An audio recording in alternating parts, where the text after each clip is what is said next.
If you've ever lined up a row of dominoes on a table, you know something interesting about how systems behave. You can tap the first one gently, barely enough to notice, but as long as it falls, the rest will fall hard. The force you applied might have been small, but the effect was not. To someone that doesn't study or research climate change, they might think it behaves in a straight line. If you add a little warming, you get a little melting. If you melt a little ice, you get a little sea level rise. But as we have talked about on this podcast, Earth's systems aren't isolated. They lean on each other. Right now, scientists are closely watching such a chain that stretches from Greenland to the North Atlantic, right down through the great ocean circulation that moves heat around the planet, and all the way down to the ice shelves of Antarctica. Each of these systems is like a domino lined up, and what's raising concerns among scientists is how tightly they might be connected. Welcome back to the podcast. I'm Dr. Mack, and this is the Climate Translation.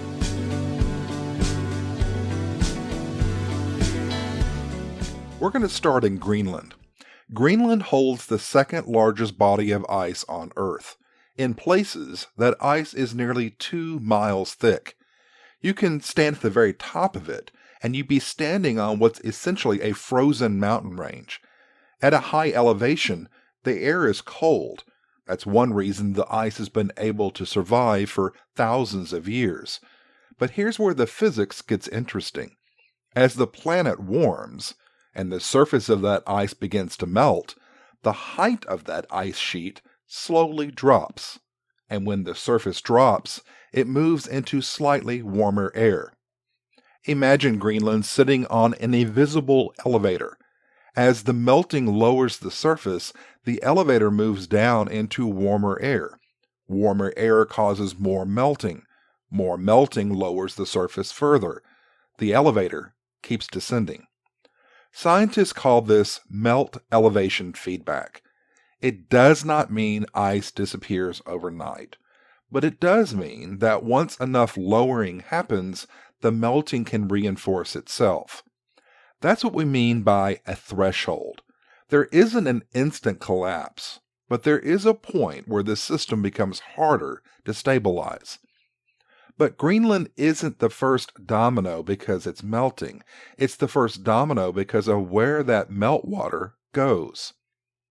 Every year, hundreds of billions of tons of fresh water flow off Greenland and into the North Atlantic. And fresh water behaves differently than salt water.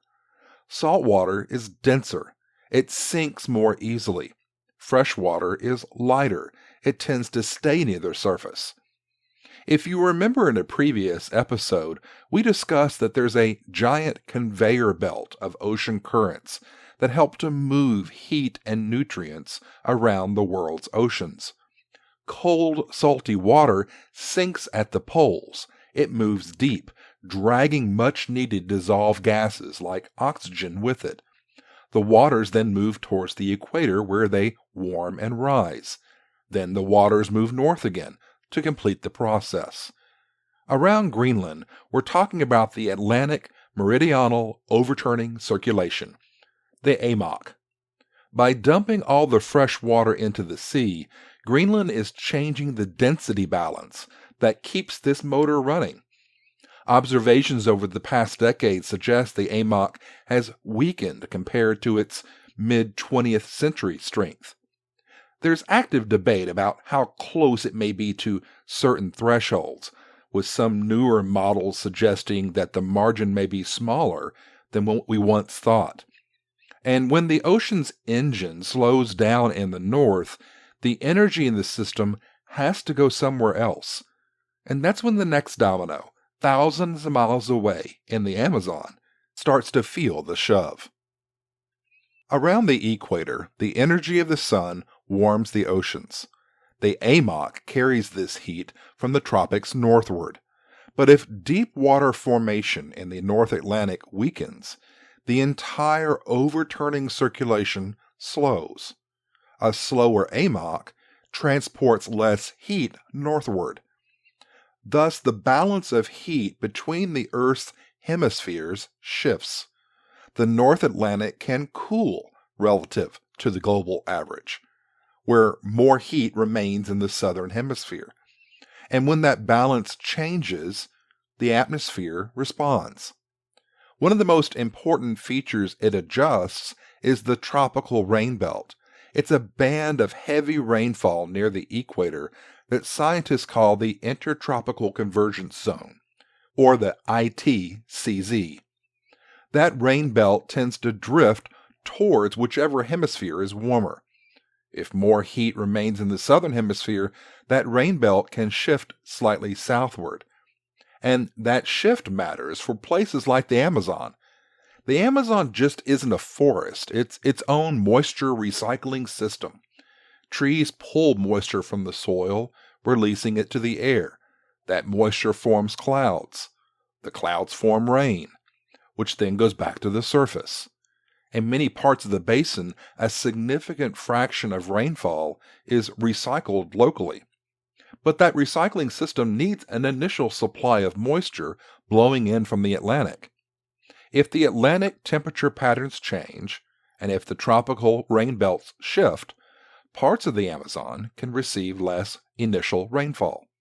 Over time, that can stress trees and increase the risk of large-scale forest loss. Now, it's important to point out the Amazon is not controlled by ocean circulations and rain belts alone. El Niño, deforestation, rising temperatures, they all play a role.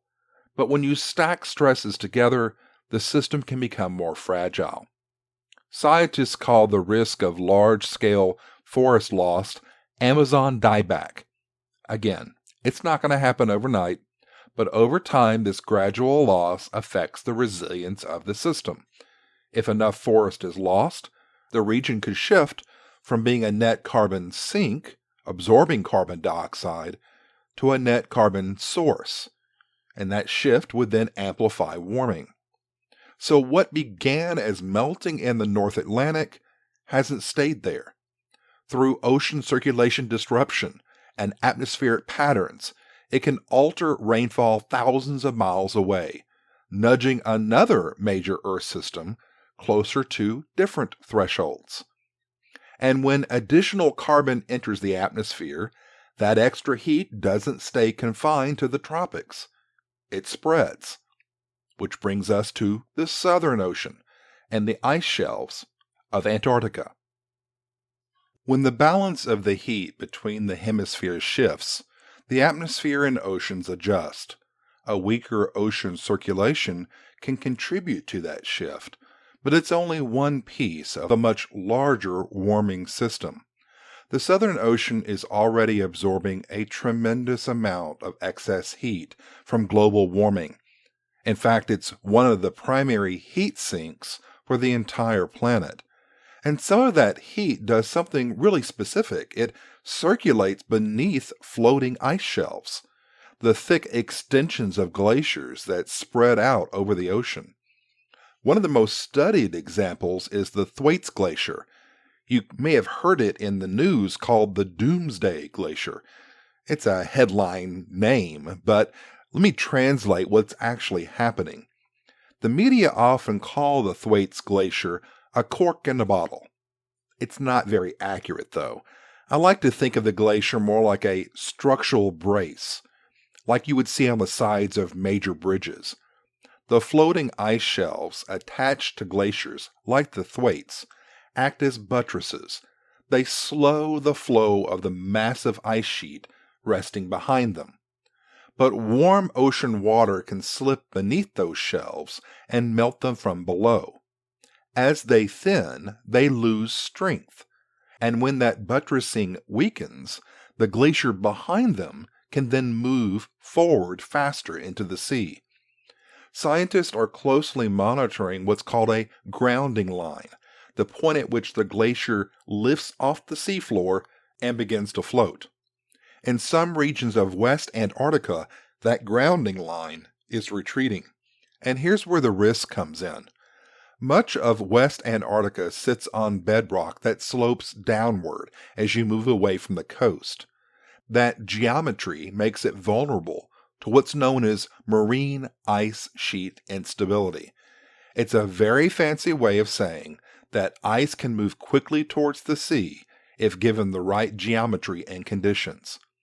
If the grounding line retreats past a certain point, the process becomes harder to reverse, not because of a pop of a cork, but because gravity takes over. The slope of the land begins to work together, and the movement of the ice towards the water accelerates.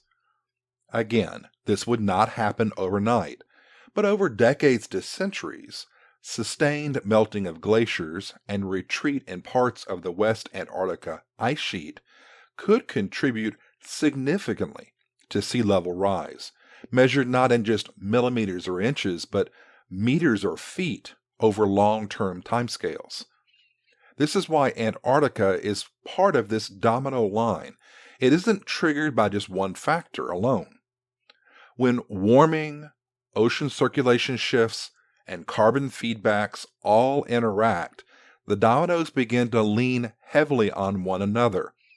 One push can affect the thresholds around the globe. Earth's systems redistribute energy, and sometimes that redistribution lands at the base of an ice shelf thousands of miles away. When we step back and look at this domino line analogy, the lesson isn't that everything collapses at once. The Earth is too complex for that simple explanation. It's that some systems don't respond in straight lines. We're so used to thinking in gradual terms. A little warming is a little melting. A little melting is a little sea level rise. But in the real world, certain systems can accelerate and change quickly once thresholds are crossed. That doesn't mean there's no middle ground. The Amazon doesn't go from rainforest to grassland overnight. Ice sheets don't vanish in a single season. Ocean circulation patterns don't switch off like a light. Be really careful when you see these terms in the news. But what's important are the tipping points. They describe the shifts in stability. Up to a certain point, a system can resist change. It can absorb stress. It can adjust. But beyond that point, the same amount of stress will cause the domino to fall, producing a much larger response. Think less about a tower suddenly falling, more about a slope getting steeper. As the slope steepens, gravity does more work. Scientists are looking for warning signs of that steepening. They monitor changes in ocean circulation. They track the thinning ice shelves. They measure rainfall variability in the Amazon. The concern isn't that the collapse has already happened, it's the concern that the margins of safety are shrinking. And that's important because if change accelerates beyond thresholds, it becomes harder to slow down. Not impossible, but harder. And that's where my commonly used term speed comes back into the conversation. The faster greenhouse gases accumulate, the more pressure systems feel at the same time. That domino metaphor I've talked about here isn't inevitable, but it's a discussion about connection. I often teach in my classroom that we have to think of the Earth as one large system. Don't focus on just one part. What begins in one region of the planet can and does influence another through energy changes, water flow, and carbon movement. Understanding that interconnectedness is the first step to understanding what critical thresholds are. Because when systems are linked, well, the timing matters. The longer stress builds, the more likely that one shift is going to happen. And that's why speed matters. It's not because everything collapses tomorrow, but because slowing the rate of change keeps more systems on the stable side of that slope. And that gives us options.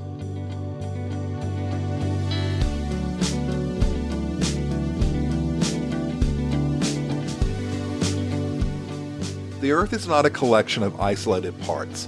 It's a connected system: ice, ocean, forest, and atmosphere, each one influencing the others. What we've explored today isn't a story of instant collapse. It's a story of stability and how that stability can shift as pressure builds. From Greenland to the Amazon to Antarctica, the message isn't panic, it's connection. And understanding those connections is the first step towards making better decisions about the speed at which we change the system. I'm Dr. Mack, and this has been the Climate Translation. If you have a question about the climate you've been too afraid to ask, or if you have a differing opinion, please let me know. I can use your viewpoints in future episodes. You can reach me at theclimatetranslation@gmail.com. I'll see you next time.